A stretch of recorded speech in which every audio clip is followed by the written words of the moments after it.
注意力不足过动症，俗称 ADHD， 是一种情况的神经发展性的疾病，也就是病人对细汉的时，甚至伫个母体内底，大脑的神经系统发展都有一寡状况，造成大汉以后相当悬的离病率加功能的障碍。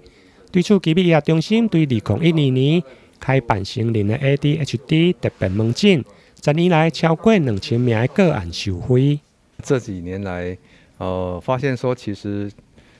大家慢慢去知道说，成人也有过动症，可是很多人是小时候不知道去哪里看诊，他长大也不知道要怎么求助，所以我们这个特别门诊就在我们清美医院邱院长还有林部长的支持下，就一路成立到现在了哈。那我想刚好也趁这个机会，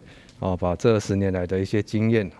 把它累积起来，整理成一本书，然后希望可以让更多的民众还有患者，那么了解这个疾病，看看怎么帮助自己，改善这些症状。大部分来求诊都是他们在课业上或者在工作上已经受到一些影响，甚至在人际关系上也有受到一些影响。这样的个案，因为常常会所谓的出包了所以其实也有很多意外的发生。有时候因为这样很挫折，所以有可能产生后续的一些情绪障碍，像忧郁啦、焦虑等等问题。那有些人如果在不知道怎么求助的话，自己会去寻求一些方法，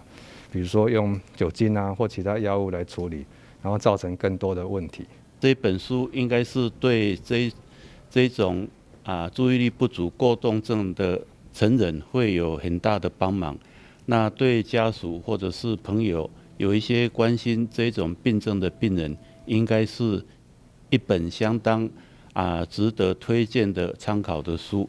那今天很高兴能够在这个地方黄博士新书发表，同时也是这个奇美精神科这种特别门诊成立的10年。那谢谢大家借着这本书能够唤起大家对这种成人注意力不足过动症更多的关注。